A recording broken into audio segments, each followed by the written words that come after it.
Once I thought the chance to make you laugh was all I ever wanted.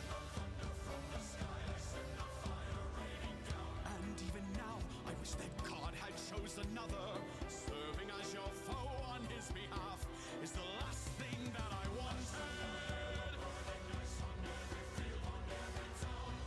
This was my home. All this pain and devastation, how it tortures me inside.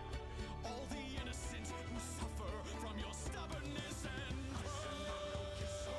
Such as the world has never seen. On every leaf, on every stalk, until there's nothing left of green. I said my search, I said my sorrow.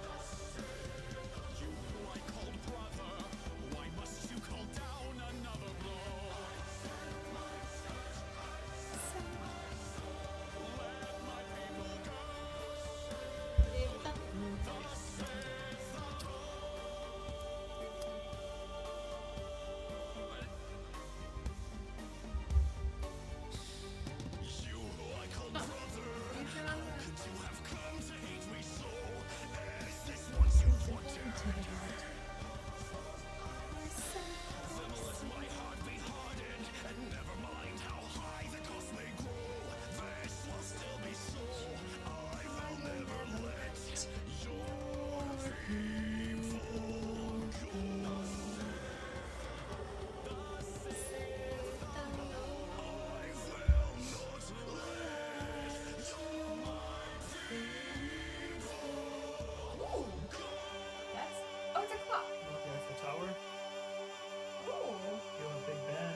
We are going to Hogwarts in this chapter.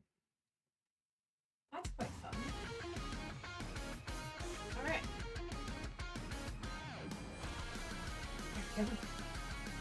Alright, let's turn on some chill music. As much as I absolutely adore this creator, it doesn't quite work to be reading books on top of rock music. Ah, we're back with the book. My mouse is going crazy. Alright. Alright, cat. Let me turn the music down just a smidge. House. Okay, that's where it was before, so let me know how that sounds.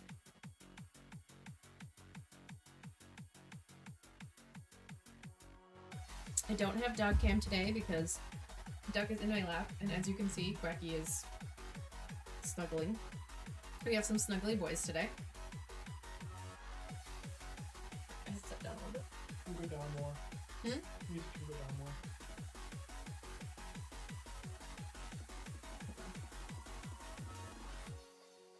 There we go. Turn it down more. How's that? Is that good? As far as the balance goes? Yeah. Okay. Yeah. My mic can go out any farther, so that's as far as we got. And I can't scoot in any farther because I'll bonk Duck's face on the desk. So, with all that being said, today we are going to do at least chapter 6. I'm planning on chapter 6 and chapter 7. And we're gonna go to Hogwarts. Who's excited? Music's excited. Alright. Try and find a good position. And yeah, please let me know if I am too quiet. I will do my best to essentially yell at the microphone and be loud. Alright. Let's boogie.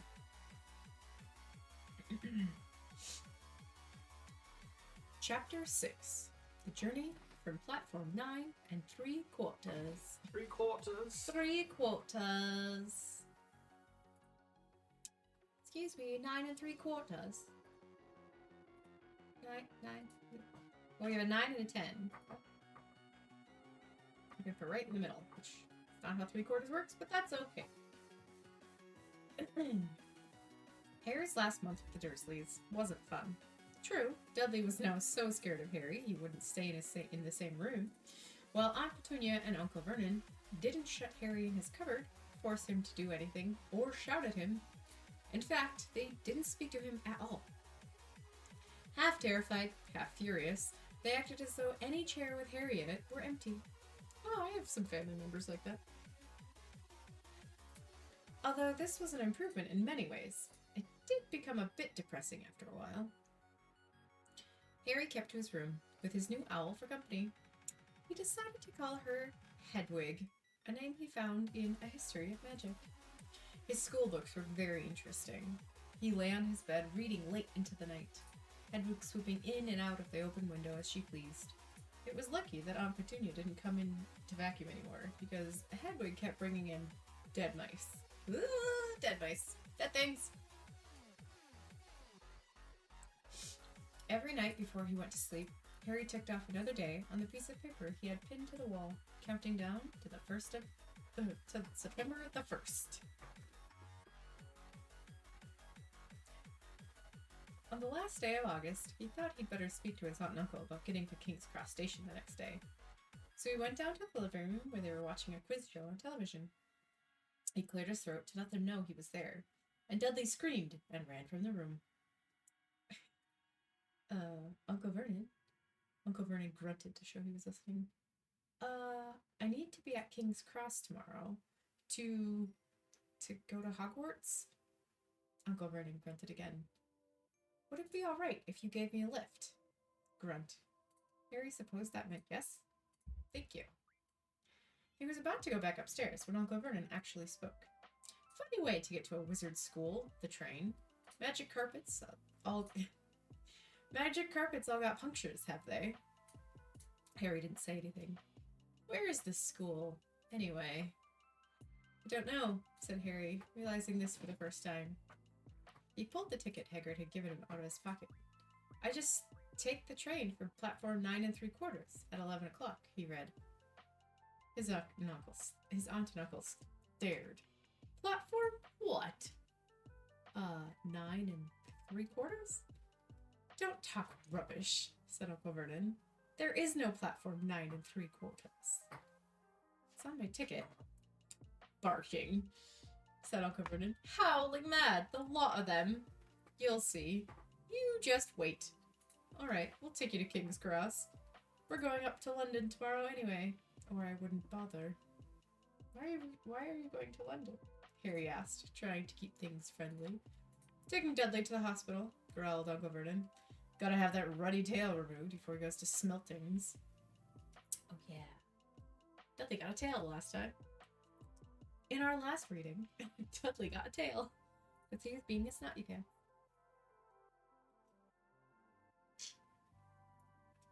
Harry woke up at 5 o'clock the next morning and was too excited and nervous to go back to sleep. He got up and pulled on his jeans because he didn't want to walk into the station in his wizard's robes. He'd change on the train.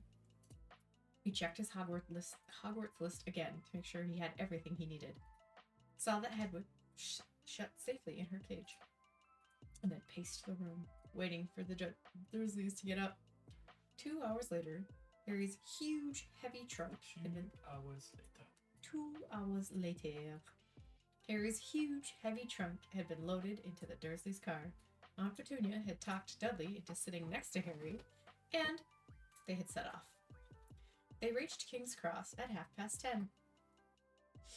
Uncle Vernon dumped Harry's trunk onto a cart and wheeled it into the station for him.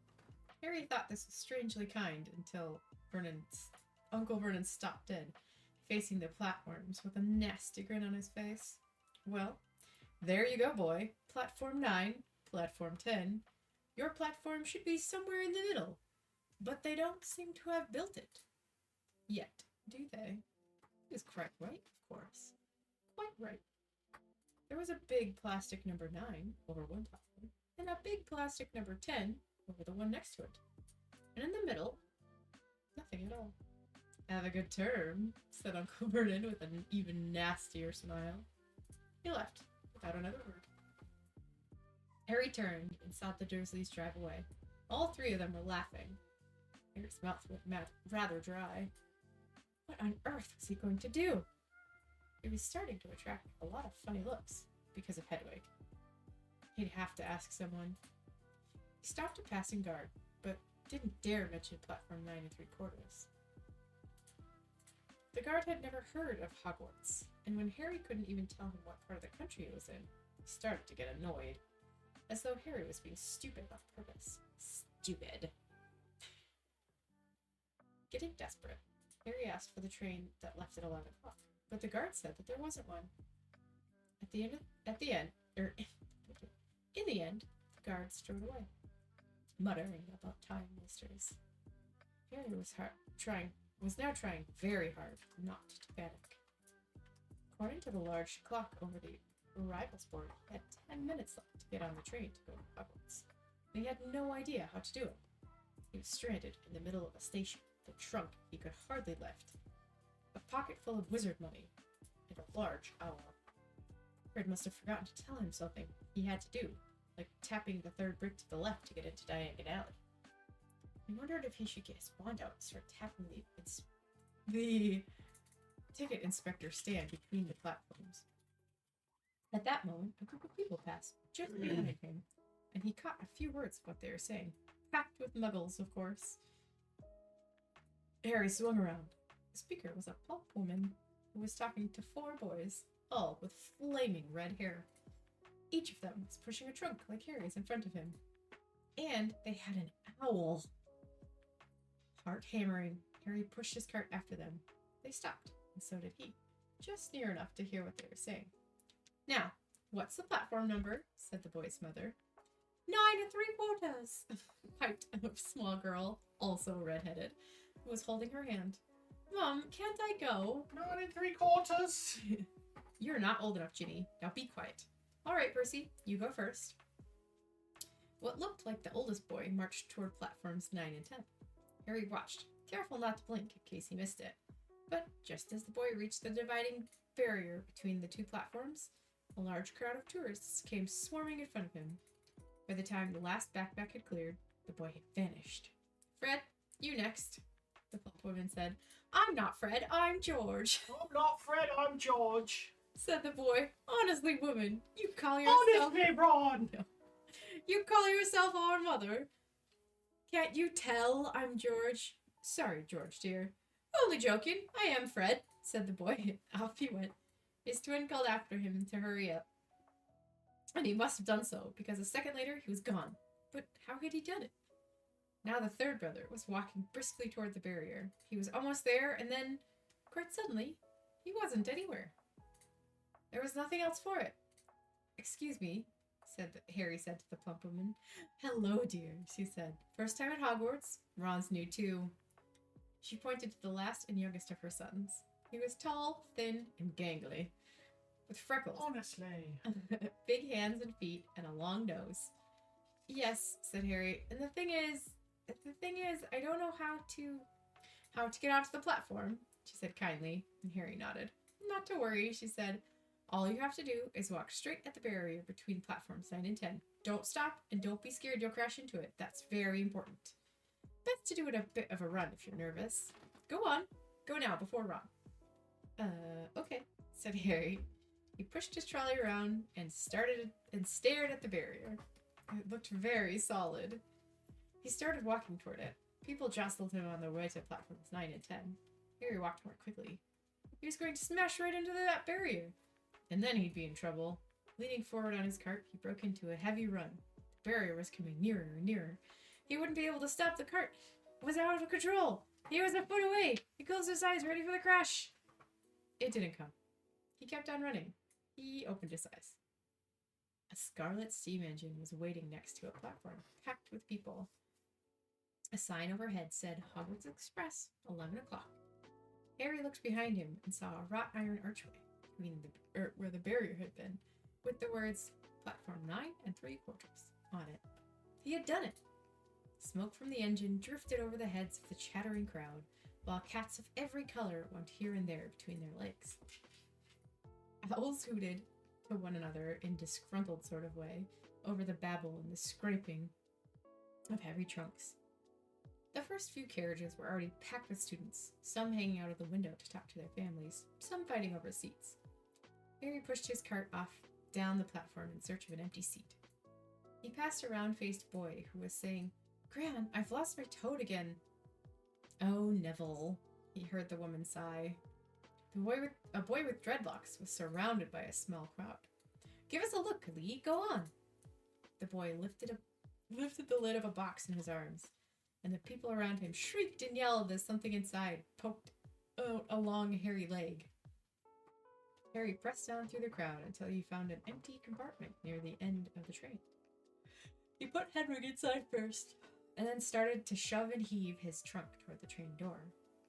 He tried to lift it up the steps, but could hardly raise one end, and twice he dropped it painfully on his foot. "Want a hand?"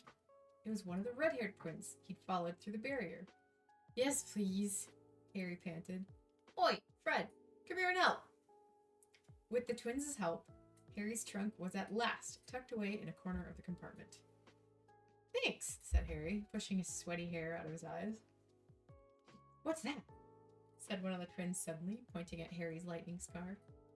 "Blimey," said the other twin. "Are you?" "He is," said the first twin. "Aren't you?" he added to Harry. What?" said Harry. "Harry Potter." Of course, the twins. "Oh, him," said Harry. "I mean, yes, I am." "Oh, him."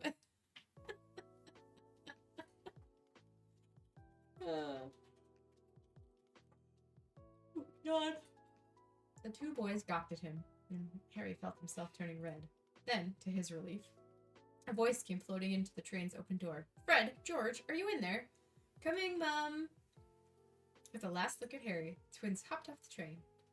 Harry sat down next to the window, where, half hidden, he could watch the red-haired family on the platform and hear what they were saying. His mother had just taken their mother, not his mother. Whoops! Their mother had just taken out her handkerchief. "Ron, you've got something on your nose." The youngest boy tried to jerk out of the way, but she grabbed him and began rubbing the end of his nose. "Mum, get off!" Mum! "Mom!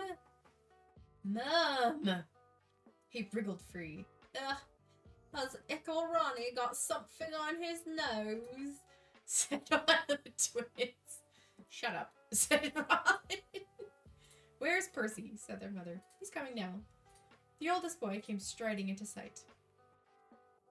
He had already changed into his billowing black Hogwarts robes, and Harry noticed a shiny red and gold badge on his chest, with the letter P on it.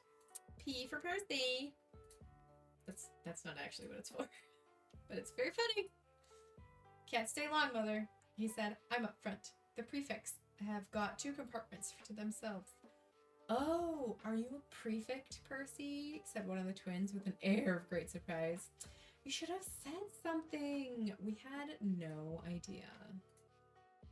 "Hang on. I think I remember him saying something once about it," said the other twin. "Once or twice. A minute. All summer."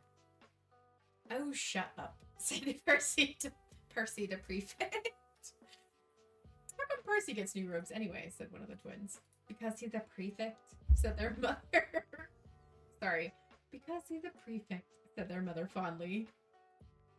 Very important information on the next page. "All right, dear. Well, have a good term. Send me an owl when you get there." She kissed Percy on the cheek, and he left. Then she turned to the twins. That's different. She turned to the twins. "Now, you two. This year, you behave yourselves. If I get one more owl telling me you've blown up a toilet or blown up a toilet. We've never blown up a toilet. Great idea, though. Thanks, Mom. It's not funny. It's not funny. And look after Ron. Ron. Don't worry, Ickle Ronnie can disciple us." "Shut up," said Ron again. He was almost as tall as the twins already, and his nose was still pink where his mother had rubbed it. "Hey, Mom, guess what? Guess who we just met on the train?" Harry leaned back quickly so they couldn't see him looking. "You know that black-haired boy who was near us in the station." "You know who he is?" "Who?" "Harry Potter." Harry heard the little girl's voice. "Oh, Mom, can I go on the train and see him?" "Mom, oh, please." You've already seen him, Ginny, and the poor boy isn't something you goggle at in a zoo. Goggle. Goggle at. Goggle. Goggle. It says goggle. I've heard ogle. Anyways. Is he really, Fred? How do you know? Asked him. Saw a scar. It's really there. Like lightning. Ugh, poor dear. No wonder he was alone. I wondered. He was ever so polite when he asked how to get onto the platform. Never mind that. Do you think he remembers what you-know-who looks like? Their mother suddenly became very stern. I forbid you to ask him, Fred. No, don't you dare. As though he needs reminding of that on his first day at school. Yeah. That's right. Molly Wobbles. Kicking butt, taking names. All right, keep your hair on. A whistle sounded. Hurry up, their mother said, and the three boys clambered onto the train. They leaned out of the window for her to kiss them goodbye, and their younger sister began to cry. Don't, Ginny. We'll send you loads of owls. We'll send you a Hogwarts toilet seat. George! Only joking, Mum! The train began to move. Harry saw the boys' mother waving and their sister, half laughing, half crying, running to keep up with the train until it gathered too much speed. Then she fell back and waved. Harry watched the girl and her mother disappear as the train rounded the corner. Houses flashed past the window. Harry felt a great leap of excitement. He didn't know what he was going to do, but it had to be better than what he was leaving behind. The door of the compartment slid open, and the youngest red-headed boy came in. Anyone sitting there? He asked, pointing at the seat opposite Harry. Everywhere else is full. Harry shook his head, and the boy sat down. He glanced at Harry, then quickly looked out the window, pretending he hadn't looked. Harry saw he still had a black mark on his nose. Hey, Ron. Hey, Ron. Twins were back. Listen, we're going down the middle of the train. Lee Jordan's got a giant tarantula down there. Right, mumbled Ron. Harry, said the other twin, did we introduce ourselves? Fred and George Weasley. And this is our brother, this is Ron, our brother. See you later then. See you later then. That's from Legally Blonde. Bye, said Harry and Ron. The twins slid the compartment door shut behind them. Are you really Harry Potter? Ron blurted out. Honestly, Ron! Honestly, Ron! Harry nodded. Oh, well, I thought it might have been one of Fred and George's jokes, said Ron. And have you really got, you know? He pointed at Harry's forehead. Harry pulled back his bangs to show the lightning scar. Ron stared. So that's where you know who... Yes, said Harry, but I can't remember it. Nothing? Said Ron eagerly. Well, I remember a lot of green light, but nothing else. Wow, said Ron. He sat and stared at Harry for a few moments. Then, as though he had suddenly realized what he was doing, he looked quickly out of the window again. Are all your family wizards? Asked Harry, who found Ron just as interesting as Ron found him. Yes, I think so, said Ron. I think Mom's got a second cousin who's an accountant, but we never talk about him. I love that of all the jobs the author could have chosen, she chose an accountant. We don't talk about him. We don't talk about him. So you must know loads of magic already. The Weasleys were clearly one of those old wizarding families the Pale Boy and Diagon Alley had talked about. I hear you went to live with Muggles, said Ron. What were they like? Horrible. Well, not all of them. My aunt and uncle and cousin are, though. Wish I'd had 3 wizard brothers. 5, said Ron. For some reason, he was looking gloomy. I'm the 6th in our family to go to Hogwarts. You could say that I've got a lot to live up to. Bill and Charlie have already left. Bill was head boy. Charlie was captain of Quidditch. Now Percy's a prefect. Fred and George mess around a lot, but they still get really good marks. And everyone thinks they're really funny. Everyone expects me to do as well as the others, but if I do, it's no big deal, because they did it first. You never get anything new, either, with 5 brothers. I've got Bill's old robes, Charlie's old wand, and Percy's old rat.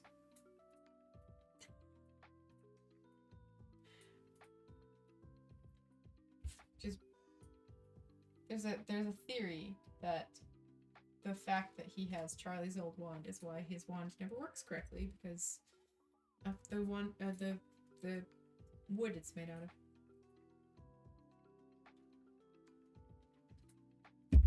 Ron reached inside his jacket and pulled out a fat gray rat, which was asleep. His name's Scabbers, and he's useless. He hardly ever wakes up. First he got an owl from my dad for being made a prefect.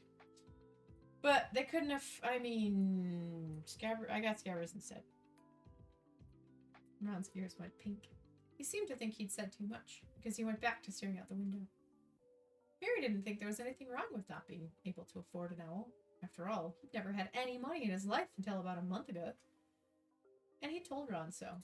All about having to wear Dudley's old clothes, never having proper birthday presents.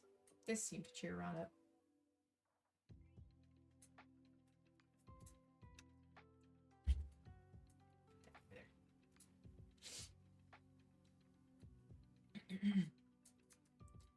And until Hagrid told me, I didn't know anything about being a wizard, or my parents, or Voldemort. Ron gasped. What? Said Harry. What? What? You said you know whose name? Said Ron, sounding both shocked and impressed. I'd have thought you, of all people. I'm not trying to be brave or anything, saying the name, said Harry. I just never knew you shouldn't. See what I mean? I've got loads to learn. I bet, he added, voicing for the first time that he had been worrying something that had been worrying him a lot lately. I bet I'm the worst in the class. You won't be. There's loads of people who come from Muggle families, and they learn quick enough. Then, while they had been talking, the train had carried them out of London. Now they were speeding past fields full of cows and sheep.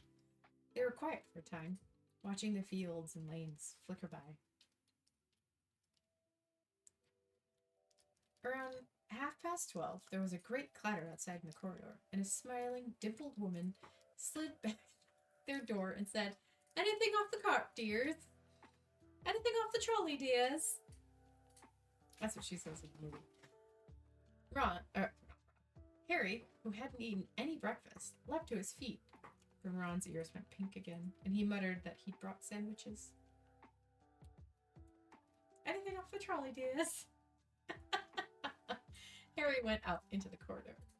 He had never had any money for candy with the Dursleys, and now that he had pockets rattling with gold and silver, he was ready to buy as many Mars bars as he could, or as he could carry. But the woman didn't have Mars bars. What she did have were Birdie Spot's every flavor beans, Drooble's best blowing gum, chocolate frogs, pumpkin pasties, cauldron cakes, licorice wands, and a number of other strange things Harry had never seen in his life. Not wanting to miss anything, he got some of everything and paid the women 11 silver sickles and 7 bronze knuts. Ron stared as Harry brought it all back to the compartment and tipped it into an empty seat. Hungry, are you? Starving, said Harry, taking a large bite out of a pumpkin pasty. Harry had taken out a lumpy package and unwrapped it. There were 4 sandwiches inside. He pulled one of them apart and said, "She always forgets I don't like corned beef." "Swap you one of these," said Harry, holding up a pasty. "Go on." "You don't want this. It's all dry," said Ron. "She hasn't got much time." He added quickly, "You know, with 5 of us." "Go on, have a pasty," said Harry, who had never had anything to share before, or indeed anyone to share it with. It was a nice feeling, sitting here with Ron, eating their way through all of Ron's pasties. Not pasties, pasties? Pasties. Those are different. Eating their way through all of Harry's pasties, cakes, and candies. The sandwiches lay forgotten.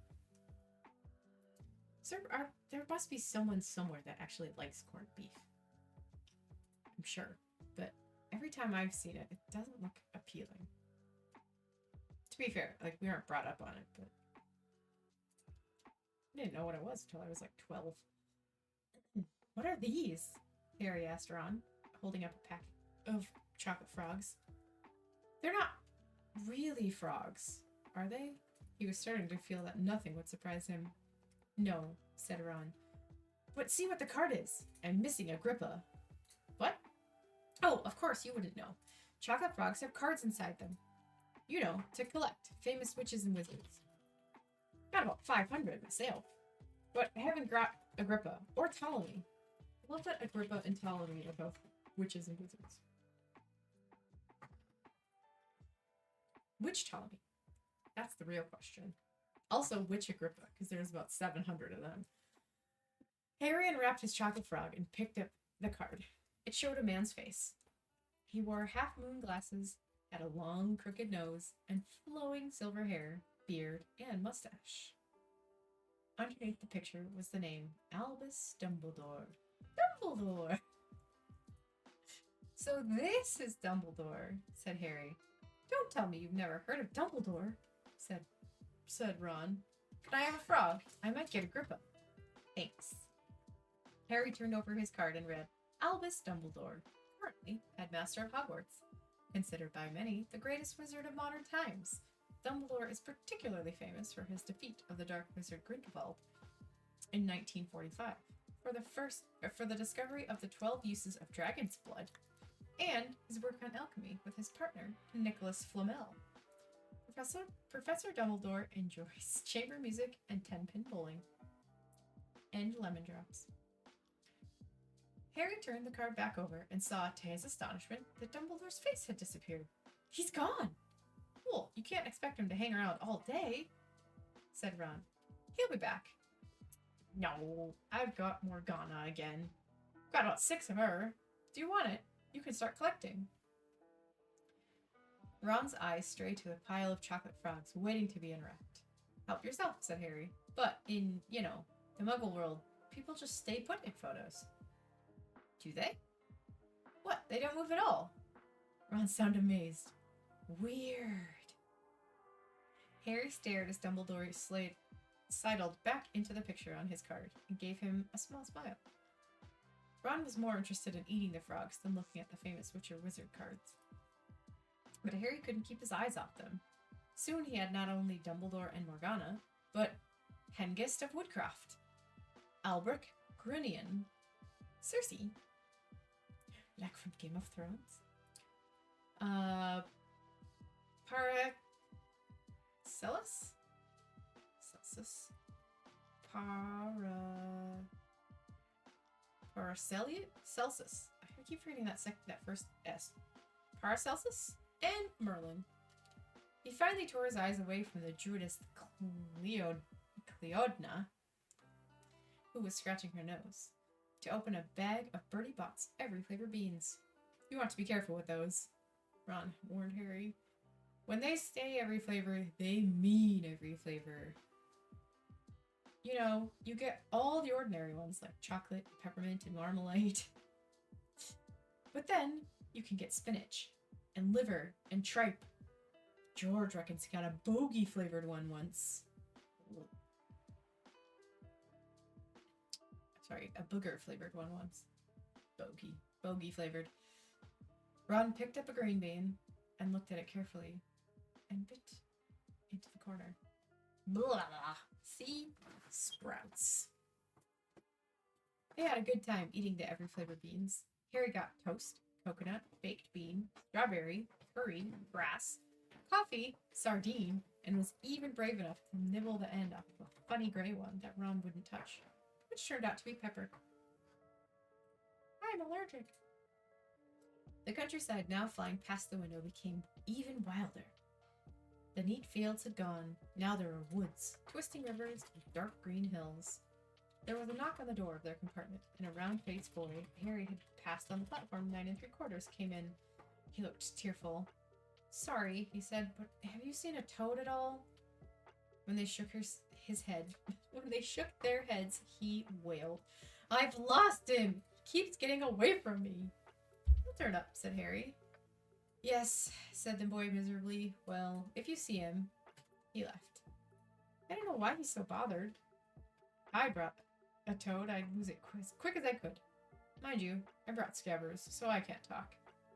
The brat was still snoozing on Ron's lap. He might have died and you wouldn't know the difference, said Ron in disgust. I tried to turn him yellow yesterday to make him more interesting, but the spell didn't work. I'll show you. Look. He rummaged around his trunk and pulled out a very battered-looking wand. It was chipped in places, and something white was glinting at the end. Unicorn hairs nearly poking out. Anyway, he had just raised his wand when the compartment door slid open again. It told this boy he was back, but this time he had a girl with him. She was already wearing her new Hogwarts robes. Has anyone seen a toad? Neville's lost one, she said.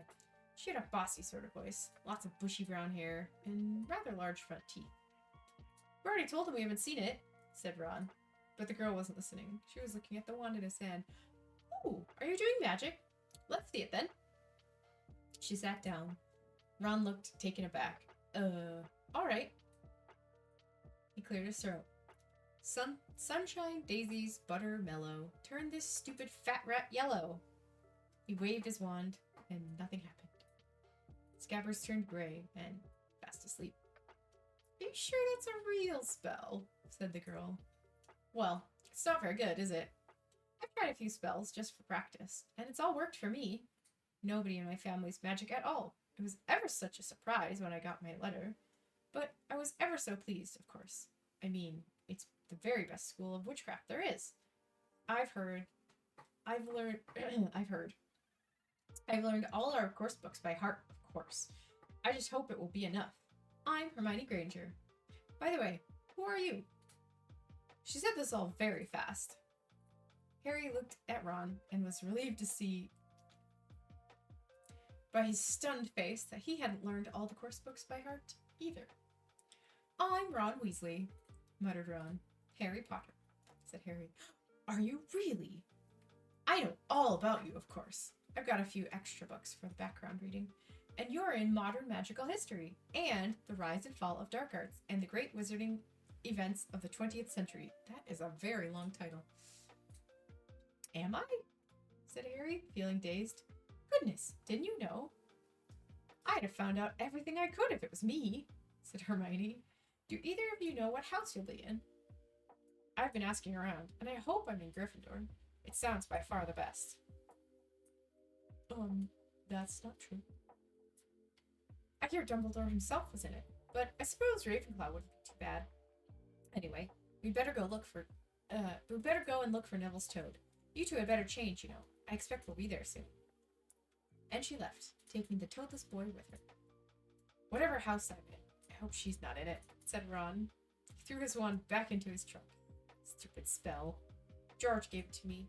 Bet he knew it was a dud. What house are your brothers in? Asked Harry. Gryffindor, said Ron. Gloom seemed to be settling on him again. Mum and Dad were in it too. I don't know what they'll say if I'm not.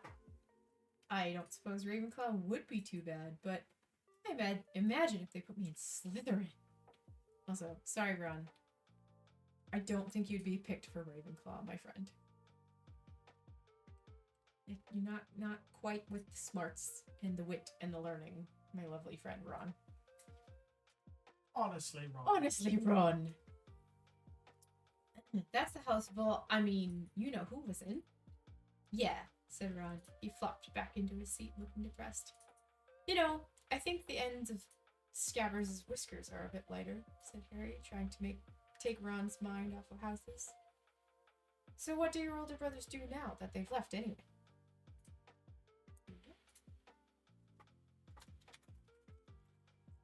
Aaron's wondering what a wizard did once he finished school. Charlie's in Romania, studying dragons. And Bill's in Africa, doing something for Gringotts, said Ron. Did you hear about Gringotts? It's been all over the Daily Prophet, but I don't suppose you get that with the Muggles. Someone tried to rob a high-security vault. Harry stared. Really? What happened to them? Nothing. That's why it's such big news. They haven't been caught. My dad said it must have been a powerful dark wizard to get around Gringotts. But they don't think they took anything. That's what's odd, because everyone gets scared when something like this happens in case you know who's behind it. Course. Everyone gets scared when something like this happens, in case you know who's behind it. Harry turned this news over in his mind. He was starting to get a prickle of fear every time you know who was mentioned. He supposed this was all part of entering the magical world, but it had been a lot more comfortable saying Voldemort without worrying. What's your Quidditch team? Ron asked. I don't know. Harry confessed. What? Ron looked dumbfounded. Oh, you wait. It's the best game in the world. And he was off, explaining all about the 4 balls and the positions of the 7 players, describing famous games he'd been to with his brothers, and the broomstick he'd like to have if he had the money. He was just taking Harry through the finer points of the game when the compartment door slid open again, but it wasn't Neville that told this boy, or Hermione Granger this time. 3 boys entered. Harry recognized the middle one at once. It was the pale boy from Madame Malkin's robe shop. He was looking at Harry with a lot more interest than he'd shown back in Diagon Alley. Is it true? He said. They're all saying down the train that Harry Potter's in this compartment. So it's you then, is it? Yes, said Harry. He was looking at the other boys. Both of them were thick-set and looked extremely mean. Standing on either side of the pale boy, they looked like his bodyguards. Oh, this is Crabbe and this is Goyle, said the pale boy carelessly, noticing where Harry was looking. And my name's Malfoy. Malfoy? Malfoy. Draco Malfoy. Ron gave us the slight cough, which might have been hiding a stinker. Sniggers. What a weird word. Such a strange word. But I guess, yeah, that's a giggle, I guess is the other way you would say that. It's just a strange word. Draco Malfoy looked at him. Think my name's funny, do you? No need to ask who you are. My father told me all the Weasleys have red hair, freckles, and more children than they can afford. Ooh, snap. He turned back to Harry. You'll soon find out some wizarding families are much better than others, Potter. Potter. You don't want to go making friends with the wrong sort. I can help you there. He held out his hand to shake Harry's, but Harry didn't take it. I think I can tell who the wrong sort are for myself. Thanks, he said coolly. Draco Malfoy didn't go red, but a pink tinge appeared on his pale cheeks. I'd be careful if I were you, Potter, he said slowly. Unless you're a bit politer. You'll go the same way as your parents. They didn't know what was good for them either. Hang around with riffraff like the Weasleys and that Hagrid, and it'll rub off on you. Both Harry and Ron stood up. Say that again, Ron said, his face as red as his hair. Oh, you're going to fight us, are you? Malfoy sneered. Unless you get out now, said Harry, more bravely than he felt. Because Crabbe and Goyle were a lot bigger than him or Ron. But we don't feel like leaving, do we, boys? We've eaten all our food, and you still seem to have some. Goyle reached toward the chocolate frogs next to Ron. Ron leapt forward, but before he'd so much as touched Goyle, Goyle let out a horrible yell. Scabbers the rat was hanging off his finger. Sharp little teeth sunk deep into Goyle's knuckle. Ow. Crabbe and Malfoy backed away as Goyle swung Scabbers round and round, howling. And when Scabbers finally flew off and hit the window, all 3 of them disappeared at once. Perhaps they thought there was more rats lurking among the sweets, or perhaps they'd heard footsteps, because a second later, Hermione Granger had come in. What has been going on? She said, looking at the sweets all over the floor and Ron picking up Scabbers by his tail. I think he's been knocked out, Ron said to Harry. He looked closer at Scabbers. No, I don't believe it. He's gone back to sleep. So he had. You've met Malfoy before. Harry explained about their meeting in Diagon Alley. I've heard of his family, said Ron darkly. They were some of the first to come back to our side after you-know-who disappeared. Said they'd been bewitched. My dad doesn't believe it. He says Malfoy's father didn't need an excuse to go over to the dark side. He turned to Hermione. Can we help you with something? You better hurry up and put your robes on. I've just been up front to ask the conductor, and he says we're nearly there. You haven't been fighting, have you? You'll be in trouble before we even get there. Scabbers has been fighting, not us, said Ron, scowling at her. Would you mind me leaving while we change? All right, I only came in here because people outside are behaving a bit childishly, racing up and down the corridors, said Hermione in a snippy voice. And you've got dirt on your nose, by the way. Did you know? Just there. Ron glared at her as she left. Harry peered out of the window. It was getting dark. He could see the mountains and forests under a deep purple sky. The train did seem to be slowing down. He and Ron took off their jackets and pulled on their long black robes. Ron's were a bit short for him. You could see his sneakers underneath them. A voice echoed through the train. We will be reaching Hogwarts. We will be reaching Hogwarts in 5 minutes' time. Please leave your luggage on the train. It will be taken to the school separately. Harry's stomach lurched with nerves, and Ron, he saw, looked paler underneath his freckles. They crammed their pockets with the last of the sweets and joined the crowd thronging the corridor. The train slowed right down and finally stopped. People pushed their way toward the door and out onto a tiny, dark platform. Harry shivered in the cold night air. Then a lamp came bobbing over the heads of the students, and Harry heard a familiar voice. First years over here. All right then. All right there, Harry. Hagrid's big hairy face beamed over the sea of heads. Come on, follow me. Any more first years? Mind your step now. First years, follow me. Slipping and stumbling, they followed Hagrid down what seemed to be a steep, narrow path. It was so dark on either side of him that Harry thought there must be thick trees there. Nobody spoke much. Neville, the boy who kept losing his toad, sniffed once or twice. You'll get your first sight of Hogwarts in a second, Hagrid called over his shoulder. Just around this bend here. Then there was a loud ooh. The narrow path opened suddenly onto the edge of a great black lake, perched atop a high mountain on the other side, its windows sparkling in the starry sky. A vast castle with many turrets and towers. No more than 4 to a boat, Hagrid called, pointing to a fleet of little boats sitting in the water by the shore. Harry and Ron were followed into their boat by Neville and Hermione. Everyone in? Shouted Hagrid, who had a boat to himself. Right then, forward!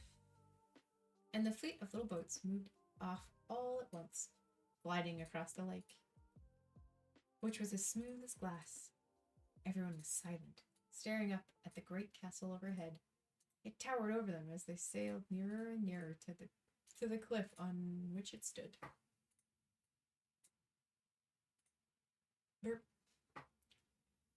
Heads down, yelled Hagrid as the first boats reached the cliff.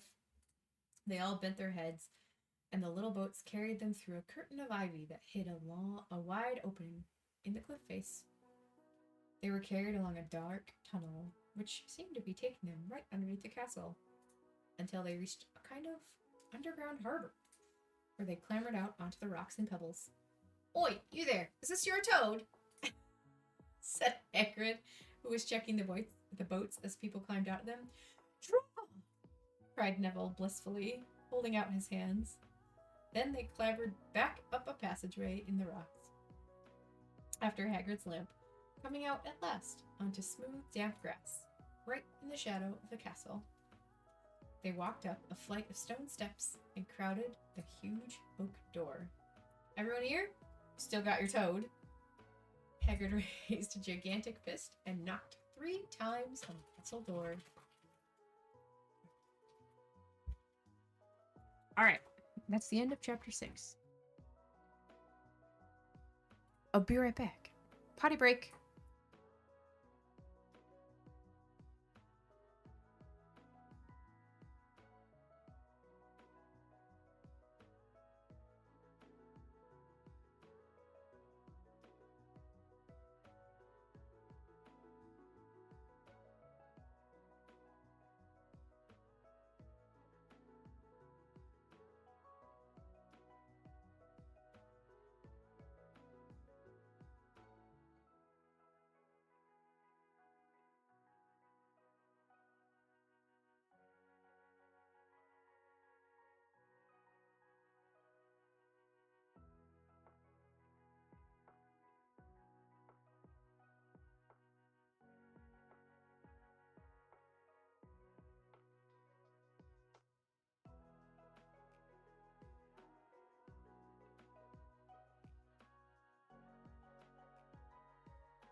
All right. And we're back. Let me turn on the dog cam.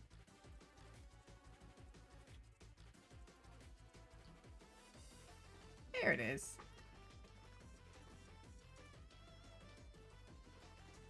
All right. Oops. Like too many things. Here we go. All right. Are we ready? Yay! Thank you for the 5 biddies. It's now time to hear from the Sorting Hat. Who's excited? Me. Are you excited? Duck's excited too. Cracky, are you excited? Yeah? Okay.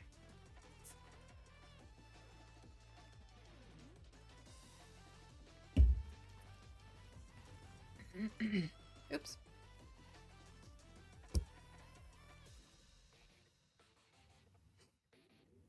Chapter 7. The Sorting Hat. The door swung open at once. A tall, black-haired witch in emerald green robes stood there. She had a very stern look on her face. She had a very stern face, and Harry's first thought was that this is not someone to cross as a good thought. The first year's Professor McGonagall, said Hagrid. Thank you, Hagrid. I will take them from here.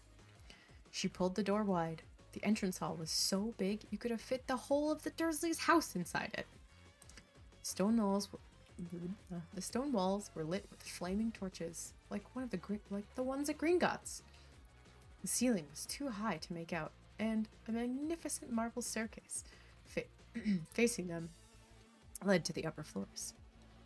They followed Professor McGonagall across the flagstone floor. Harry could hear the drone of hundreds of voices from a doorway to the right. The rest of the school must already be here, but Professor McGonagall showed the first years into a small, empty chamber off the hall. They crowded in, standing rather closer together than they would usually have done, peering about nervously. Welcome to Hogwarts, said Professor McGonagall. The start of term banquet will begin shortly, but before you take your seats in the Great Hall, you will be sorted into your houses. The sorting is a very important ceremony because, while you are here, your house will be something like your family within Hogwarts. You will have classes with the rest of your house, sleep in your house dormitory, and spend free time in your house common room. The 4 houses are called Gryffindor, Hufflepuff, Ravenclaw, and Slytherin. Each house has its own noble history, and each has produced outstanding witches and wizards. While you are at Hogwarts, your triumphs will earn you your house points, while any rule breaking will lose house points. After the end of the year, the house with the most points is awarded the House Cup, a great honor. I hope each of you will be a credit to whichever house becomes yours. I have a House Cup counter that I will be implementing shortly. The sorting ceremony will take place in a few minutes in front of the rest of the school. I suggest you all smarten yourselves up as much as you can while you are waiting. Her eyes lingered for a moment on Neville's cloak, which was fastened under his left ear, and Ron's smudged nose. Harry nervously tried to flatten his hair. I shall return when we are ready for you, said Professor McGonagall. Please wait here quietly. She left the chamber. Harry swallowed. How exactly do they sort us into houses? He asked Ron. Some sort of test, I think. Fred said it hurts a lot, but I think he was joking. Harry's heart gave a horrible jolt. A test? In front of the whole school? But he didn't know any magic yet. What on earth would he have to do? He hadn't expected something like this the moment he had arrived. He looked around anxiously and saw that everyone else looked terrified too. No one was talking much except Hermione Granger, who was whispering very fast about all the spells she'd learned and wondering which one she'd need. Harry tried hard not to listen to her. He'd never been more nervous. Never. Not even when he'd had to take a school report home to the Dursleys, saying that he'd somehow turned his teacher's wig blue. He kept his eyes fixed on the door. Any second now, Professor McGonagall would come back in and lead him to his doom. Then something happened that made him jump about a foot in the air. Several people behind him screamed. What the? He gasped. So did the people around him. About 20 ghosts had just streamed through the back wall, pearly white and slightly transparent. They glided across the room, talking to one another and hardly glancing at the first years. They seemed to be arguing. What looked like a fat little monk was saying, "Forgive and forget, I say. We ought to give him a second chance." "My dear friar, haven't we given Peeves all the chances he deserves? He gives us all a bad name, and you know, he's not really even a ghost. I say, what are you all doing here?" A ghost wearing a ruff and tights had suddenly noticed the first years. Nobody answered. "New students," said the fat friar, smiling around at them. "Thought to be sorted, I suppose." A few people nodded. To see you in Hufflepuff," said the friar. "My old house, you know." "Move along now," said a sharp voice. "The sorting ceremony's about to start." Professor McGonagall had returned. One by one, the ghosts floated away through the opposite wall. "Now, form a line," Professor McGonagall told the first years, "and follow me." Feeling oddly as though his legs had turned to lead, Harry got in line behind a boy with sandy hair, with Ron behind him, and they walked out of the chamber, back across the hall, and through a pair of double doors into the Great Hall. Harry had never even imagined such a strange and splendid place. It was lit by thousands and thousands of candles that were floating in midair, over 4 long tables, where the rest of the students were sitting. These tables were laid with glittering golden plates and goblets. At the top of the hall was another long table where the teachers were sitting. Professor McGonagall led the first years up here, so that they came to a halt in a line facing the other students. With the teachers behind them, the hundreds of faces staring at them looked like pale lanterns in the flickering candlelight. Dotted here and there among the students, the ghosts shone misty silver. Mainly to avoid all the staring eyes, Harry looked upward and saw a velvety black ceiling dotted with stars. He heard Hermione whisper, "It's bewitched to look like the sky outside. I read about it in Hogwarts History." It was hard to believe that there was a ceiling there at all, and that the Great Hall didn't simply open onto the heavens. Harry looked down again as Professor McGonagall silently placed a 4-legged stool in front of the first years. On the top of the stool, she put a pointed wizard's hat. This hat was patched and frayed and extremely dirty. Aunt Petunia wouldn't have let it in the house. Maybe they had to try and get a rabbit out of it. Harry thought wildly. That seemed to be the sort of thing. Noticing that everyone in the hall was now staring at the hat, he stared at it too. For a few seconds, there was complete silence. Then the hat twitched. A rip near the brim opened wide like a mouth, and the hat began to sing. "Oh, you may not think I'm pretty, but don't judge on what you see. I'll eat myself if you can find a smarter hat than me. You can keep your bowlers black, your top hats sleek and tall, for I'm the Hogwarts sorting hat, and I can cap them all. There's nothing hidden in your head the sorting hat can't see, so try me on, and I will tell you where you ought to be. You might belong in Gryffindor, where dwell the brave at heart. Their daring, nerve, and chivalry set Gryffindor apart. You might belong in Hufflepuff, where they are just and loyal. Those patient Hufflepuffs are true and unafraid of toil. Or yet in wise old Ravenclaw, if you've a ready mind, where those of wit and learning will always find their kind. Or perhaps in Slytherin, you'll make your real friends. Those cunning folk use any means to achieve their ends. So put me on, don't be afraid, and don't get it a flap. You're in safe hands, though I have none, for I'm a thinking cap." The whole hall burst into applause as the hat finished its song. It bowed to each of the 4 tables, and then became quite still again. "So we've just got to try it on? Just got to try on the hat?" Ron whispered to Harry. "I'll kill Fred. He was going on about wrestling a troll." Harry smiled weakly. Yes, trying on the hat was a lot better than having to do a spell, but he did wish they could have tried it on without everyone watching. The hat seemed to be asking rather a lot. Harry didn't feel brave or quick-witted or any of it at the moment. If only the hat had mentioned a house for people who felt a bit queasy. That would have been the one for him. Professor McGonagall now stepped forward, holding a long roll of parchment. When I call your name, you will put on the hat and sit on the stool to be sorted, she said. Abbott, Hannah. A pink-faced girl, blonde pigtails, stumbled out of line, put on the hat, which fell right down over her eyes, and sat down. A moment's pause. Hufflepuff! Shouted the hat. The table on the right cheered and clapped as Hannah went to sit down at the Hufflepuff table. Harry saw the ghost of the fat friar waving merrily at her. Bones, Susan. Hufflepuff! Shouted the hat again, and Susan scuttled off to sit next to Hannah. Boot, Terry. Ravenclaw! The second table from the left clapped this time. Several Ravenclaws stood up to shake hands with Terry as he joined them. Brocklehurst, Mandy went to Ravenclaw too, but Brown Lavender became the first new Gryffindor, and the table on the far left exploded with cheers. Harry could see Ron's twin brothers catcalling.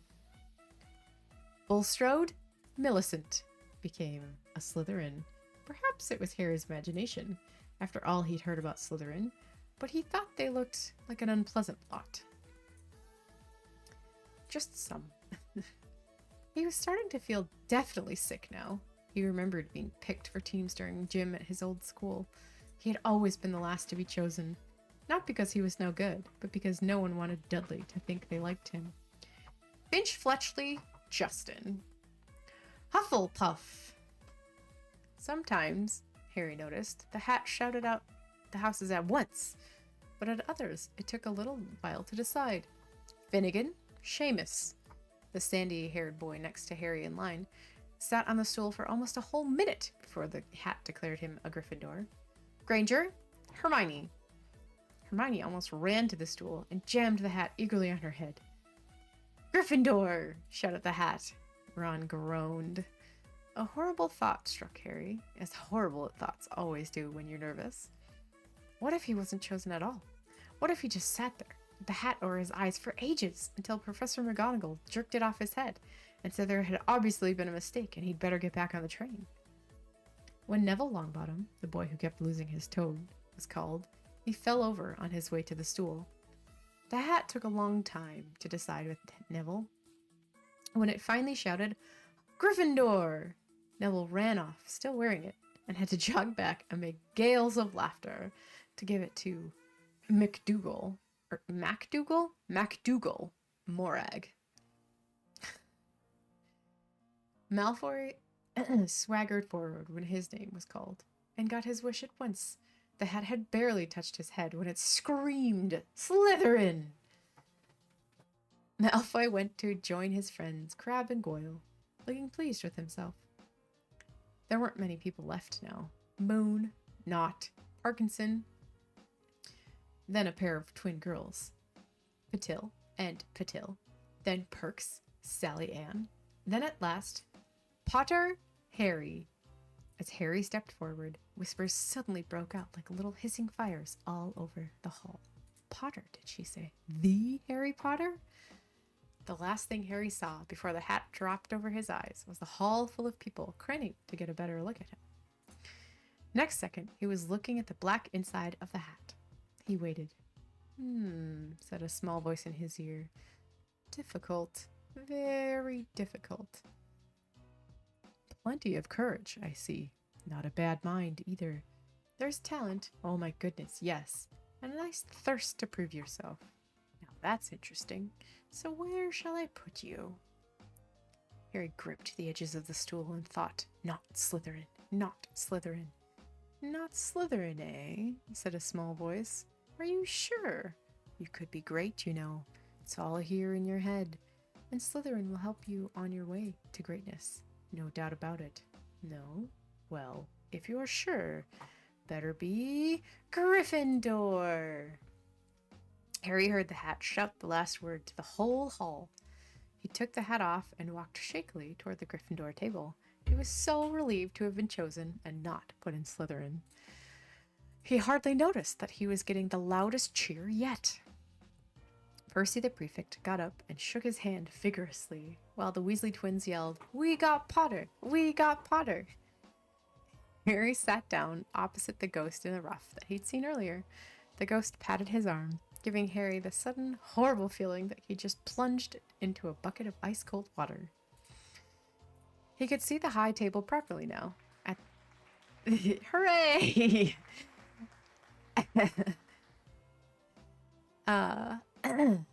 At the end nearest him sat Hagrid, who caught his eye and gave him a thumbs up. Harry grinned back, and there, at the center of the high table, in a large gold chair, sat Albus Dumbledore. Harry recognized him at once from the card he'd gotten out of the chocolate frog at the train. Dumbledore's silver hair was the only thing in the whole hall that shone as brightly as the ghost's. Harry spotted Professor Quirrell, too, the nervous young man from the leaky cauldron. He was looking very peculiar in a large in a large purple turban. And now there were only 3 people left to be sorted. Turpin, Lisa, became a Ravenclaw, and then it was Ron's turn. He was pale green by now. Harry crossed his fingers on the table, and a second later the hat shouted, "Gryffindor!" Harry clapped loudly with the rest as Ron collapsed into the chair next to him. Well done, Ron. Excellent," said Percy Weasley pompously across Harry as Zambini Blaze. What a cool name. Zabini? Oh, I thought it was Zambini. Zabini Blaze, still cool name, was made a Slytherin. Professor McGonagall rolled up her scroll and took the sorting hat away. Harry looked down at his empty gold plate. He'd only just realized how hungry he was. The pumpkin pasties seemed ages ago. Albus Dumbledore had gotten to his feet. He was beaming at the students, his arms open wide, as if nothing could have pleased him more than to see them all there. "Welcome," he said. "Welcome to a new year at Hogwarts. Before we begin our banquet, I would like to say a few words. And here they are. Nitwit, blubber, oddment, tweak." "Thank you." He sat down. Everyone clapped and cheered. Harry didn't know whether to laugh or not. "Is he a bit mad?" he asked Percy uncertainly. "Mad?" said Percy airily. "He's genius. Best wizard in the world. But he is a bit mad, yes. Potatoes, Harry." Harry's mouth fell open. The dishes in front of him were now piled with food. He had never seen so many things he liked to eat on one table. Roast beef, roast chicken, pork chops and lamb chops, sausages, bacon and steak, boiled potatoes, roast potatoes, fries, or chips. I think that's probably supposed to be chips. Yorkshire pudding, peas, carrots, gravy, ketchup, and for some strange reason, peppermint humbugs. The Dursleys had never exactly starved Harry, but he'd never been allowed to eat as much as he liked, which can sometimes be dangerous in going from the two extremes. Alright, just my, yeah, you're okay. Just my drink.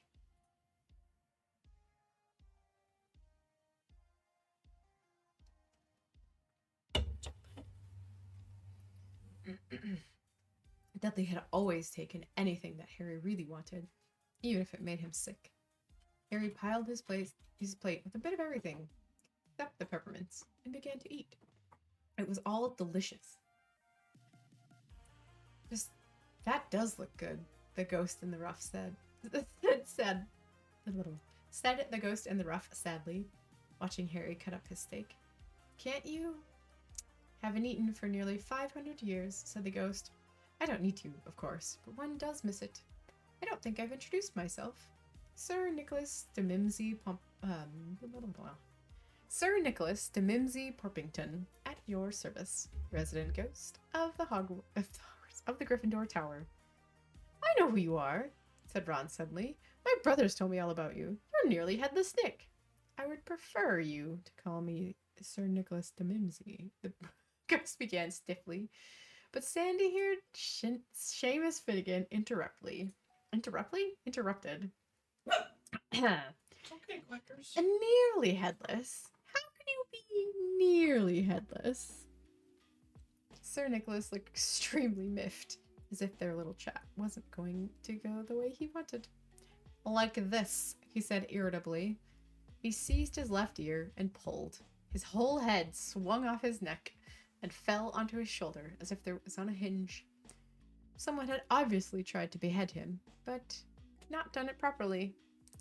Looking pleased at the stunned looks on their faces, nearly headless Nick flipped his head back onto his neck, coughed, and said, "So, new Gryffindors, I hope you're going to help us win the house championship this year. Gryffindors have never gone so long without winning. Slytherins have got the cup 6 years in a row. The bloody Baron's becoming almost unbearable. He's the Slytherin ghost." Hagrid looked over at the Slytherin table and saw a horrible ghost sitting there.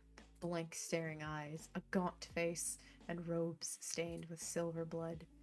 He was right next to Malfoy, who, Harry was pleased to see, didn't look too pleased with the seating arrangements. "How did he get covered in blood?" asked Seamus with great interest. "I've never asked," said nearly headless Nick delicately. "I know."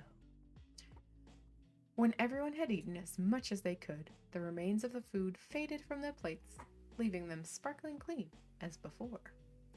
A moment later, the desserts appeared. Blocks of ice cream in every flavor you could think of, apple pies, treacle tarts, chocolate eclairs, and jam donuts, trifle, strawberries, Jell-O, nice brand name in there, rice pudding. As Harry helped himself to a treacle tart, the talk turned to their families. "I'm half and half," said Seamus.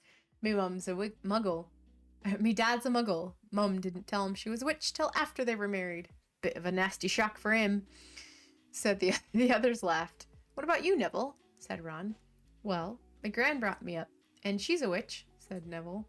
"But the family thought I was all muggle for ages. My great-uncle Algie? My great-uncle Algie kept trying to catch me off guard and force some magic out of me. He pushed me off the end of a Blackpool pier once and nearly drowned, but nothing happened until I was 8. Great-uncle Algie came around for dinner, and he was hanging me out of the upstairs window by my ankles, when my great-auntie Enid offered him a meringue, and he accidentally let go. But I bounced all the way down the garden and into the road. They were all really pleased. Gran was crying, she was so happy." Sure, that's probably why she was crying, not because you just got dropped out of a window. Sure, it's fine. It's fine.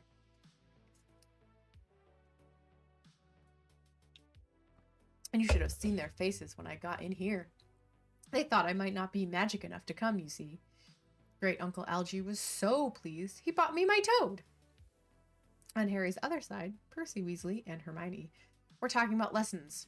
"I do hope they start right away. There's so much to learn. I'm particularly interested in transfiguration, turning something into something else, of course. It's supposed to be very difficult." "You'll be starting small, just matches into needles and that sort of thing." Harry, who was starting to feel warm and sleepy, looked up again at the high table again. Hagrid was drinking deeply from his goblet. Professor McGonagall was talking to Professor Dumbledore. Professor Quirrell, in his absurd turban, was talking to a teacher with greasy black hair, a hooked nose, and sallow skin. It happened very suddenly. The hooked-nosed teacher,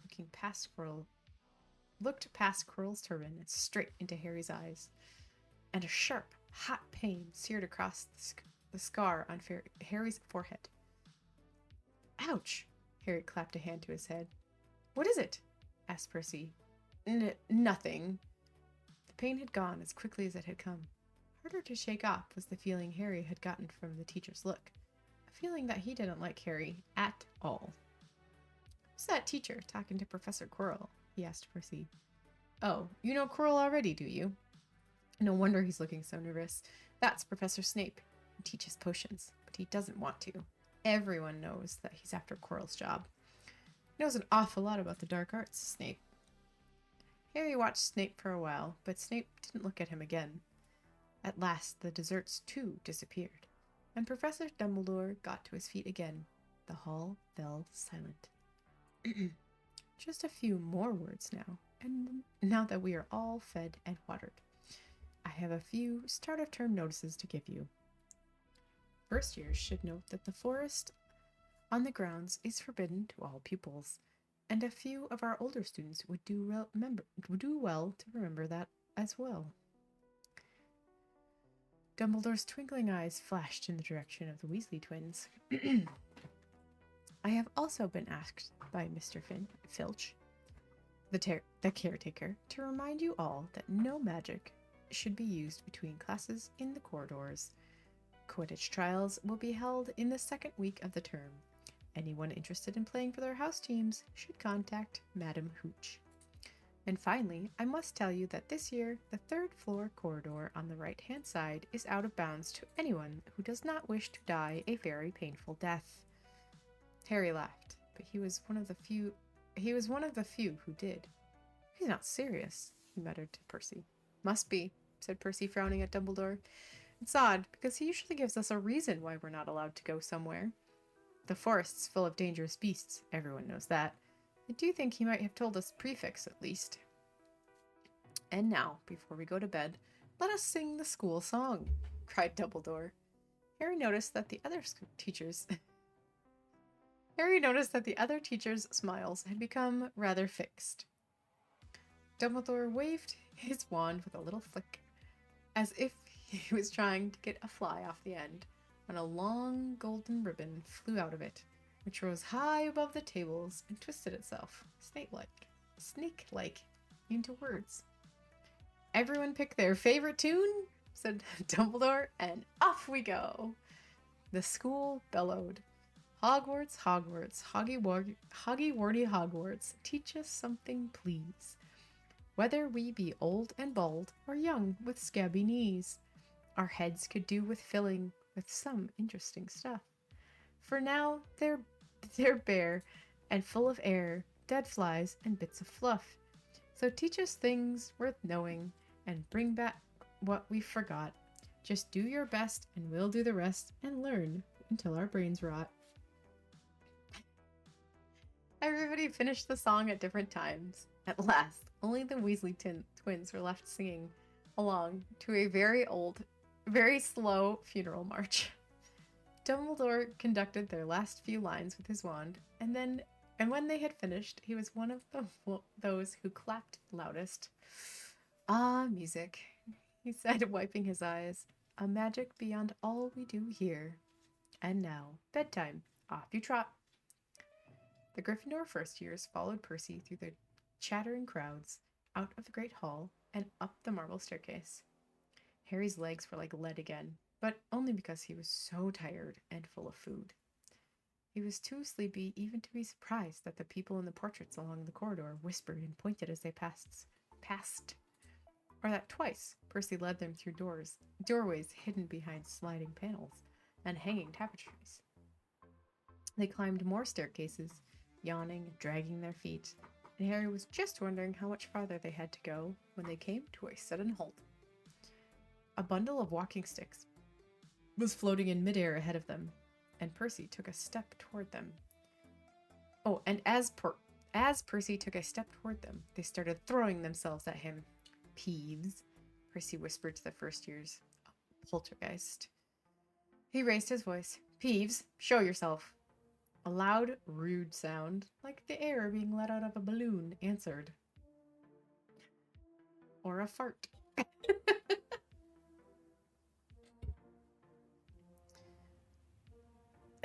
Do you want me to go to the Bloody Baron? There was a pop, and a little man with wicked dark eyes and a wide mouth appeared, floating cross-legged in the air, clutching the walking sticks. Oh, he said with an evil cackle. Ickle first years. Ickle firsties, what fun! He swooped suddenly at them. They all ducked. Go away, Peeves, or the Baron will hear about this. I mean it, barked Percy. Peeves stuck out his tongue and vanished, dropping the walking sticks on Neville's head. They heard him zooming away, rattling coats of armor as he passed. You want to watch out for Peeves, said Percy as they set off again. The Bloody Baron's the only one who can control him. And he won't even listen to us prefix. Here we are. At the end of the corridor hung a portrait of a very fat woman in a pink silk dress. Password, she said. Caput Draconis, said Percy, and the portrait swung forward to reveal a round hole in the wall. They all scrabbled through it. Neville needed a leg up, and found themselves in the Gryffindor common room, a cozy round room full of squashy armchairs. Percy directed the girls through one door to their dormitory, and the boys through another. At the top of the spiral stairs, there were obviously At the top of a spiral staircase, they were obviously in one of the towers, they found their beds at last. 5 four-posters hung with deep red velvet curtains. The trunks had already been brought up. Too tired to talk much, they pulled on their pajamas and fell into bed. Great food, isn't it? Ron muttered to Harry through the hangings. Get off, Scabbers! He's chewing my sheets!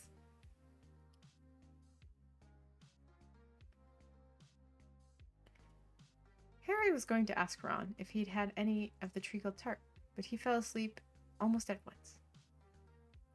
Perhaps Harry had eaten a bit too much, because he had a very strange dream. He was wearing Professor Quirrell's turban, which kept talking to him, telling him that he must transfer to Slytherin at once, because it was his destiny. Harry told the turban that he didn't want to be in Slytherin. It got heavier and heavier. He tried to pull it off, but it tightened painfully. And there was Malfoy, laughing at him as he struggled with it. Then Malfoy turned into the hook-nosed teacher, Snape, whose laugh became high and cold. There was a burst of green light, and Harry woke, sweating and shaking. He rolled over and fell asleep again. And when he woke next day, he didn't remember the dream at all. We got time.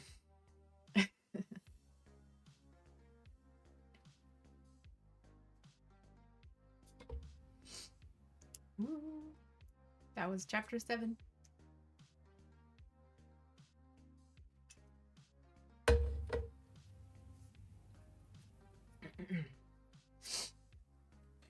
Chapter 8.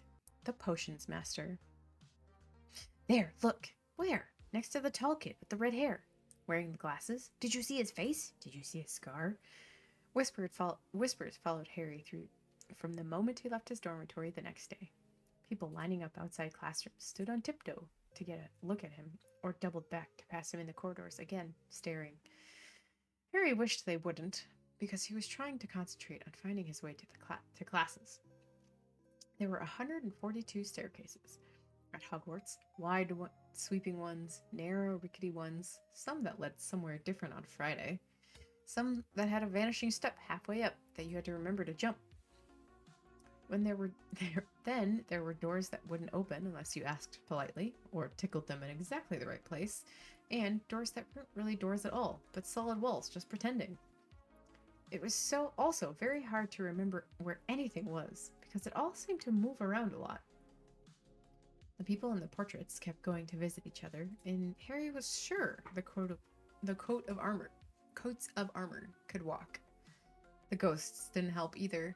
It was always a nasty shock when one of them glided suddenly through a door and you were trying to open. Nearly Headless Nick was always happy to point new Gryffindors in the right direction, but Peeves the Poltergeist was worth 2 locked doors on a trick staircase if you met him when you were late for class.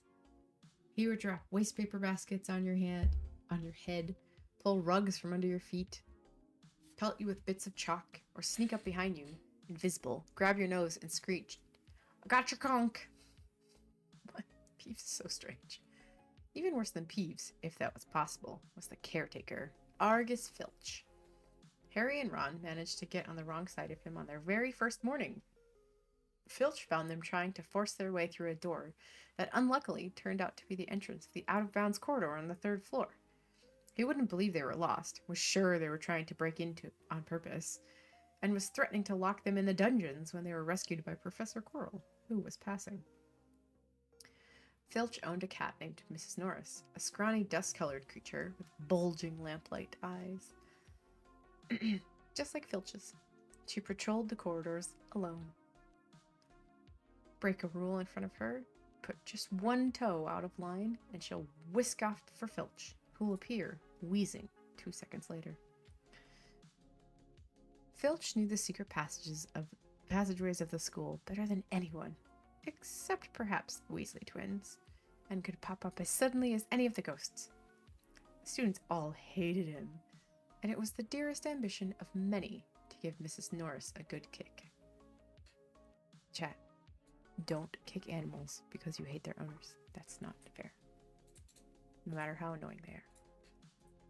And then, once you had managed to find them, there were the classes themselves.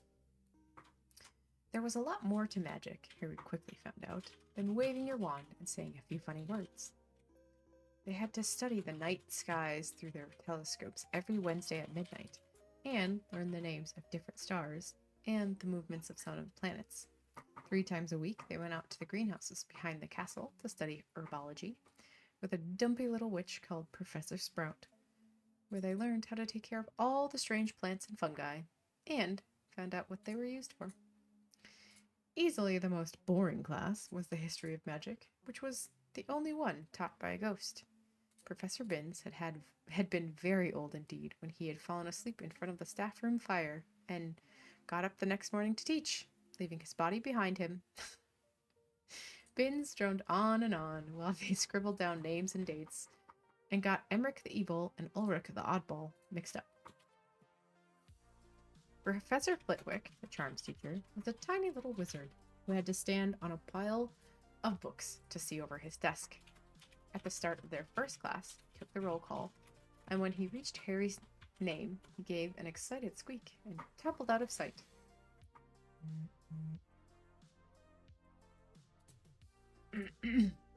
Professor McGonagall was again different. Harry had been quite right to think she wasn't a teacher to cross. Strict and clever, she gave them a talking to the moment they sat down in her first class. Transfiguration is some of the most complex and dangerous magic you will learn at Hogwarts, she said. Anyone messing around in my class will leave and not come back. You have been warned. She then changed her desk into a pig and back again, and they were all very impressed and couldn't wait to get started, but soon realized they weren't going to be changing the furniture into animals for a long time. After taking a lot of complicated notes, they were each given a match and started trying to turn it into a needle. By the end of the lesson, only Hermione Granger had made any difference to her match. Professor McGonagall showed the class how it had gone all silver and pointy, and gave Hermione a rare smile. The class everyone had really been looking forward to was Defense Against the Dark Arts, but Quirrell's lessons turned out to be a bit of a joke.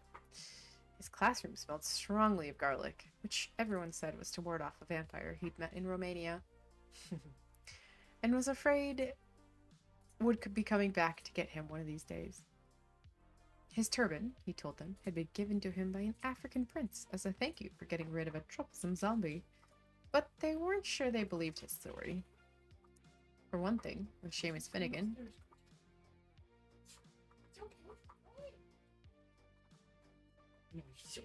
It's like all I hear is him sniffling.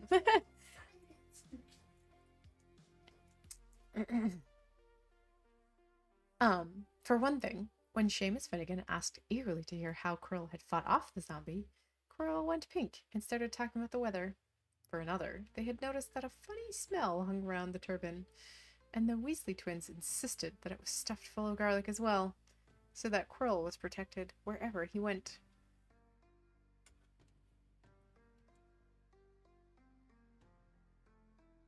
There. Harry was very relieved to find out that he wasn't miles behind everyone else. Lots of people had come from Muggle families, and, like him, hadn't had any idea that they were witches and wizards. There was so much to learn that even people like Ron didn't have much of a head start. Oop, there we go. Friday was an important day for Harry and Ron. They finally managed to find their way down to the Great Hall for breakfast without getting lost once. "What have we got today?" Harry asked Ron as he poured sugar on his porridge. Double potions with the Slytherins, said Ron.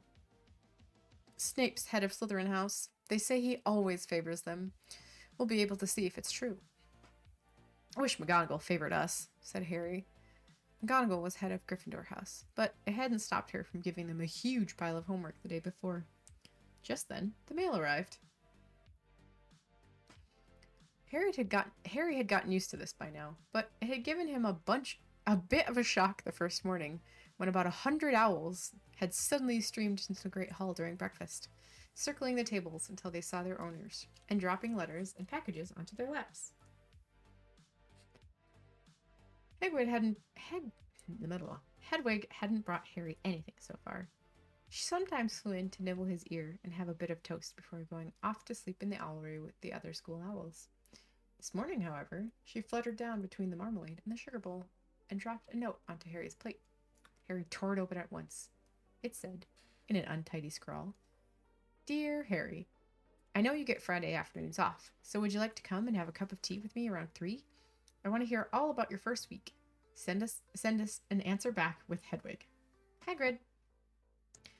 Harry borrowed Ron's quill, scribbled, "Yes, please. See you later." Thought I heard Quacky behind me. And sent Hedwig off again.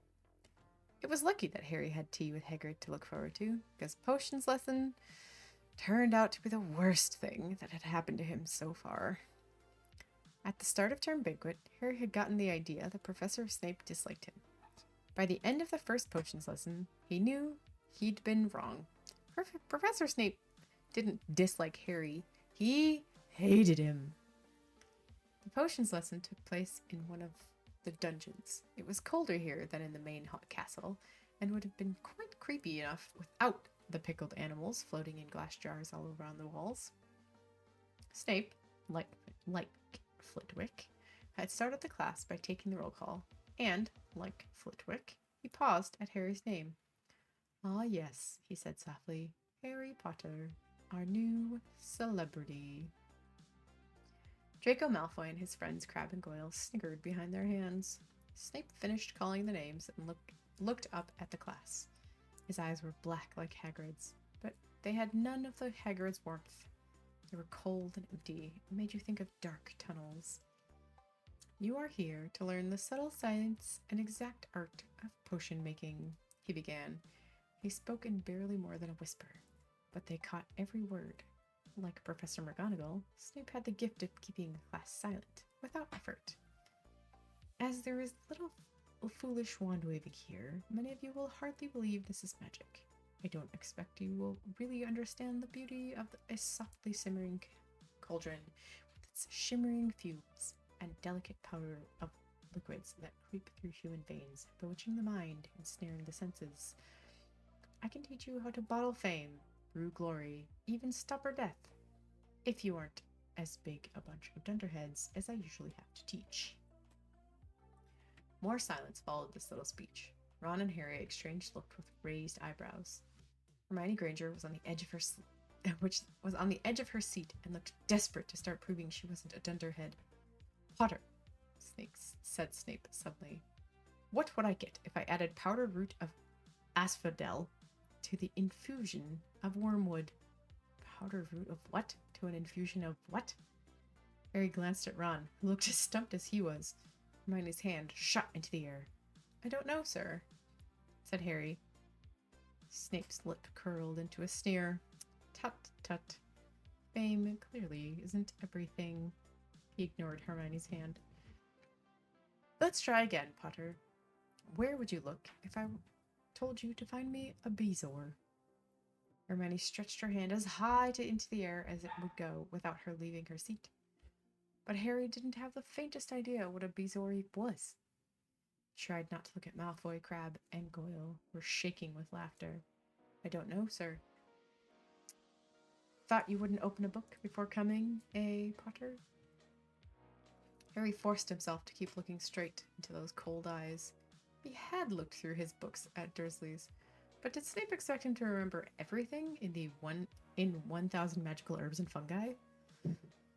Snape was still ignoring Hermione's quivering hand. "What is the difference, Potter, between monkshood and wolfsbane?"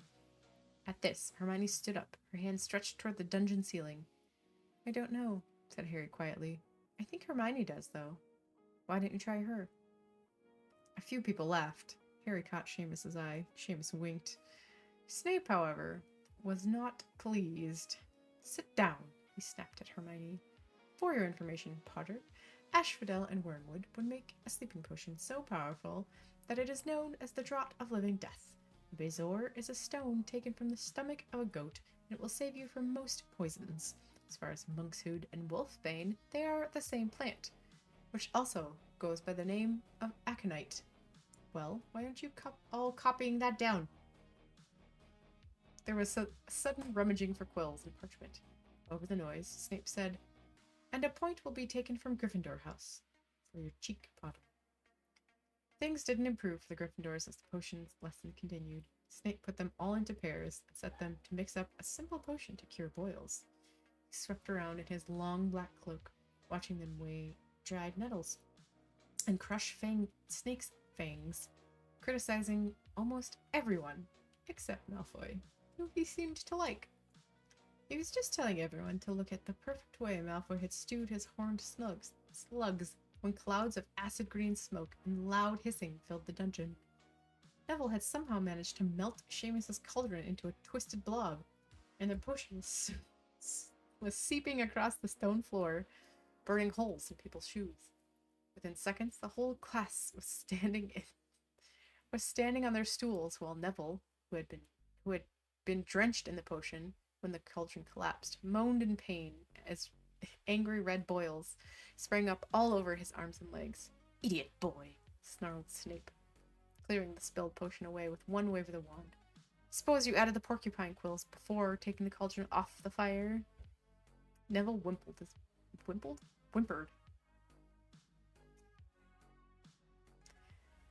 Neville whimpered as boils started to pop up all over his nose.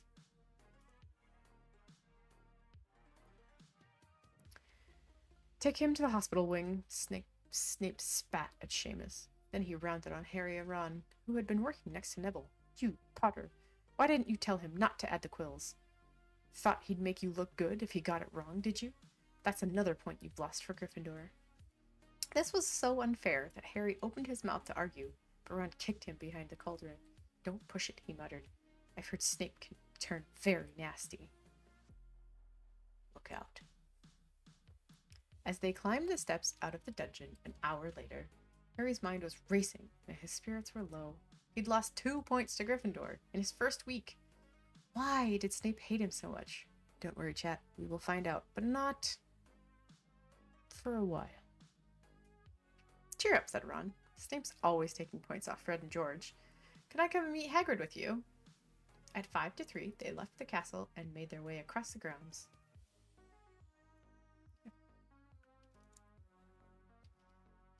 Hagrid lived in a small wooden house on the edge of a forbidden forest. A crossbow and a pair of galoshes were outside the front door. When Harry knocked, they heard a frantic scrabbling from inside and several booming barks. Then Hagrid's voice rang out, saying, "Back, Fang! Back!"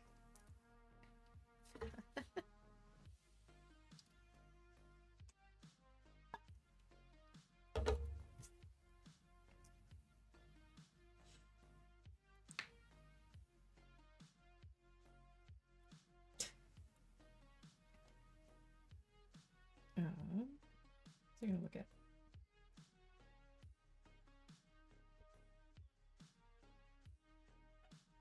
There.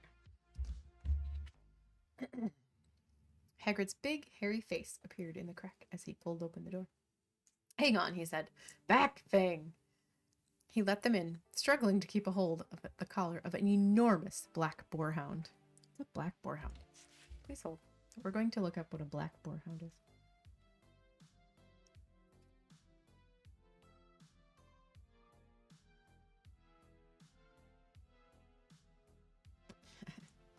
Oh my gosh.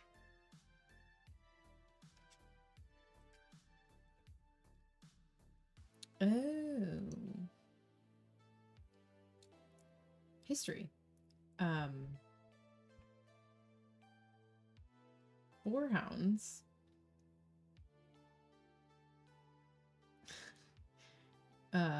Boarhound is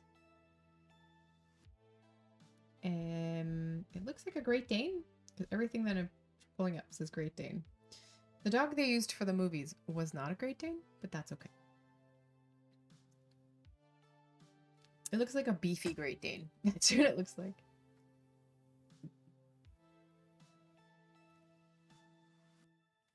Yep. It's a Great Dane. The dog used in the movies was a Neapolitan Mastiff.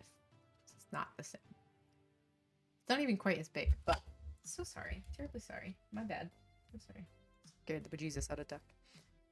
So, Fang is actually a giant black Great Dane, which is amazing. Named Fang, and we love it.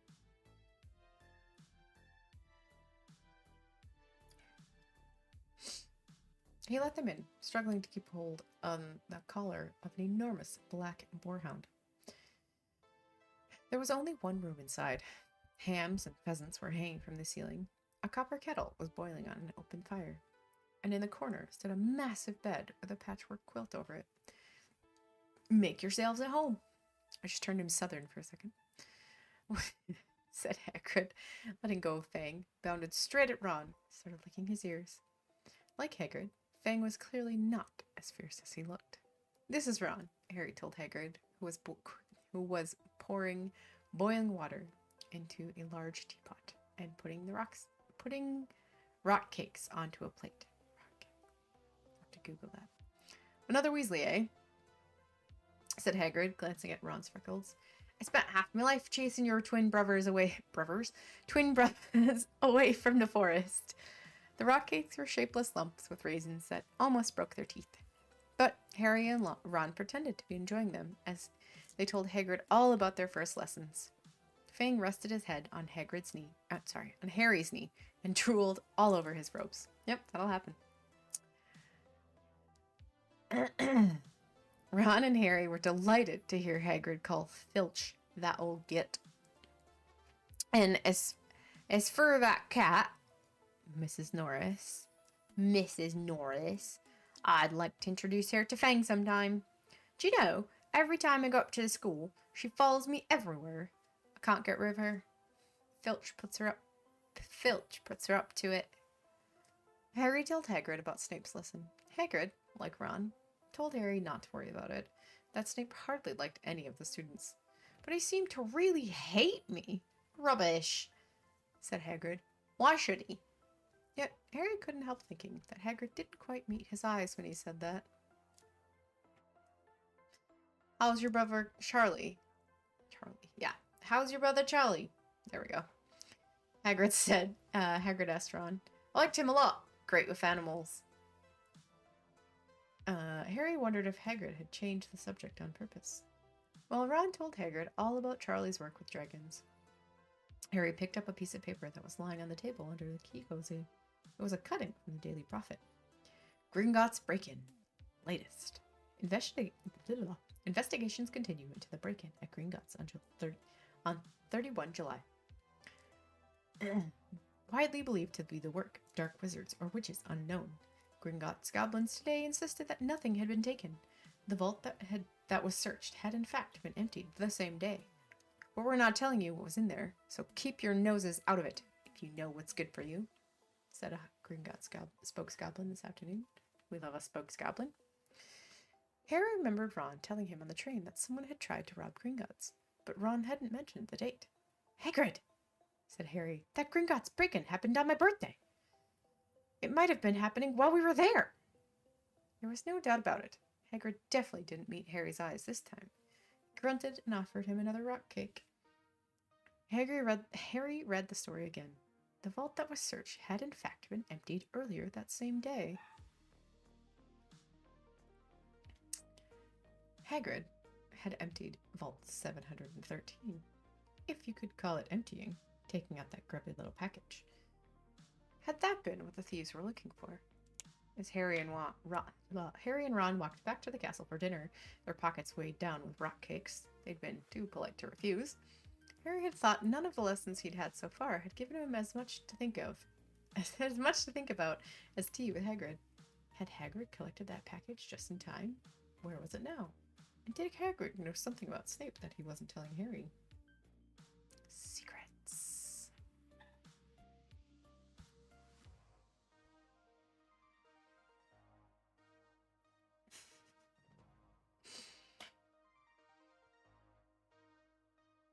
All right.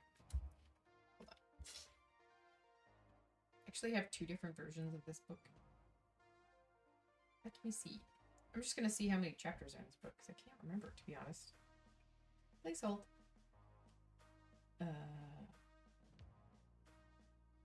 Yes.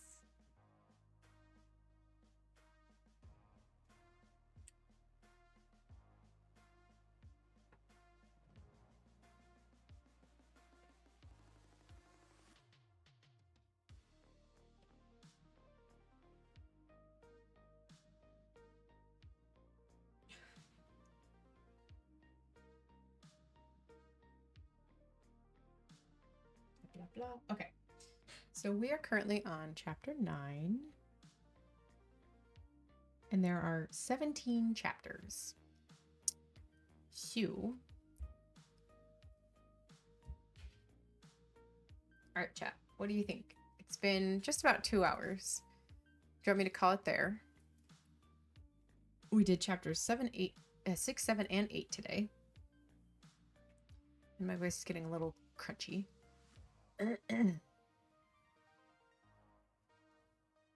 Think so?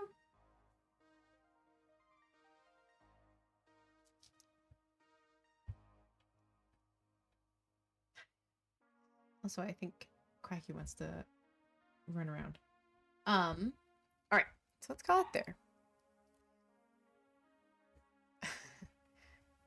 Location 2041 off 4490. Oops. Exit out of that. Whoa. Thank you for that. Cool. All right. So next time we'll do at least chapters 9 and 10. The next chapter is the Midnight Duel. Then we have Halloween. Halloween every single day. And then Quidditch. So probably do 3 chapters next time. Because yeah, there's only 17 chapters. So I think that's a good breaking point where we are. And we'll keep going. Next time. I'm going to try and maybe do some reading like in the evenings. Do some reading streams. So that might be maybe just 1 chapter at a time. I am working on setting up Patreon because I'm thinking of just taking these streams, go back to chat, taking these streams and putting them up on YouTube, but then doing like a Patreon only, I guess technically podcast, where I do clean recordings. So that if people wanted to use them for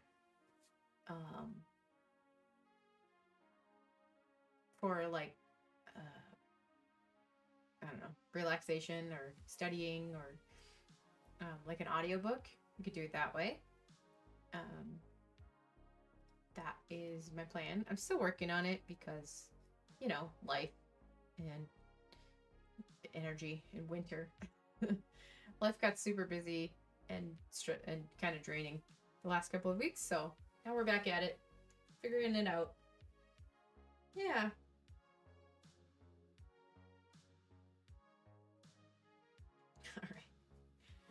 All right. I think, I'm not positive, but I think I might be playing games with, not Pal World, playing games with, Mav tomorrow, on stream, I think. If not, then I'll be in the background as always. Because the boys are getting haircuts tomorrow. So Duck and Quack are getting haircuts tomorrow, and new gems and new nail polish. If you have not checked out their Instagram, it is a Duck and Fargo on Instagram. I'm doing my best to try and post more regularly. Again, winter. It basically, the thing is with me is that it's winter right now still. Like there's not a lot of snow on the ground, but it's definitely cold. So 99% of the pictures that we have that we take every day is just the boys sleeping. So, you know, I don't know how entertaining that is, but we were able to take a very cute Valentine's Day picture of the boys today. So that's available.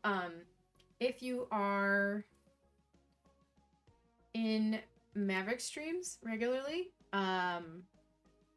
you can I think I also have it. Time out, please hold. Oh yeah, I have to change that. Hold on. Change channel point.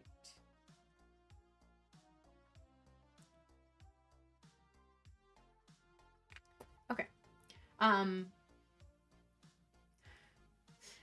If you are interested in a picture, a digital picture of the boys, or of Maverick being silly, they are available in his chat for, I can't remember exactly how many channel points, but it's much less than the channel points that I have listed, which I will change.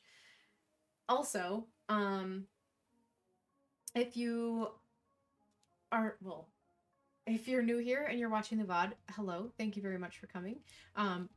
Shoot me a follow. It's for freezies.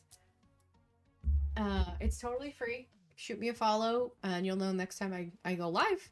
I either do baking streams or very chill gaming streams, or I read books. So we're starting with Harry Potter.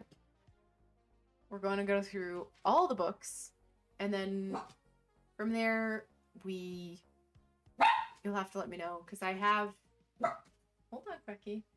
I have all of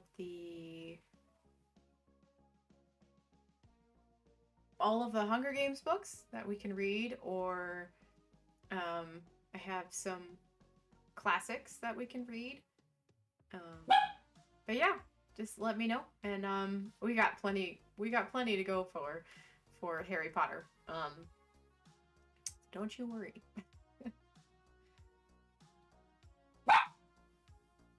What's up, Quacky? Quacky says hello. Yes, if you're new here, hello. Thank you for coming. Yes, my two dogs' names are Duck and Quack.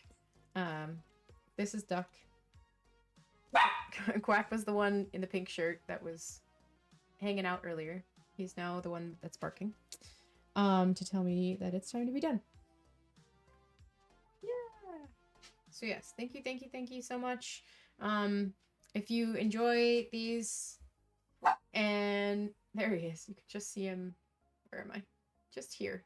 Boop. There's Quacky. There's my house cup tracker right there. If you are enjoying the VODs,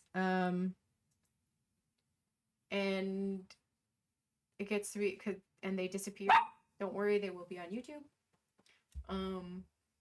And if you are hanging out and you want to get up to date with what's going on with our little community, we do have a Discord. It is linked in Maverick's channel, Maverick21FM.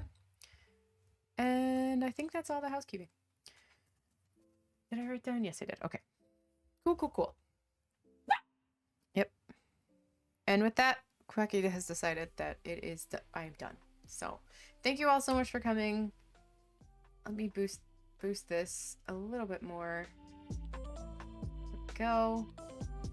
All right. Cool. We will see you next time. Maybe tomorrow, maybe next week. See you. Bye-bye. Thank you for coming.